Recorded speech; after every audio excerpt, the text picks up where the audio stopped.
One of the first programs that I was actually involved in was even before I became the executive. It was when I was you were education director. Education director, yeah. We was establishing a clerk typist training program in the West Side Plaza.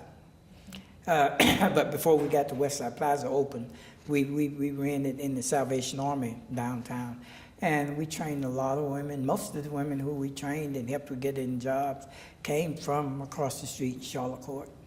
So that's where we put a stake in the ground.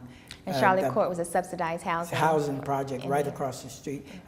Thank you for reminding me that everybody doesn't know that. We put a stake in the ground that education was going to be one of the primary components of the Urban League. We worked with this. We did some intervention work within the school system because that was early integration, and they were having some issues. We had some kids at Lafayette and other schools. There were clashes sometime between the races, so we did intervention there. We worked with young people on scholarships and so forth. So those are some of the very, very first things that we did from the education standpoint.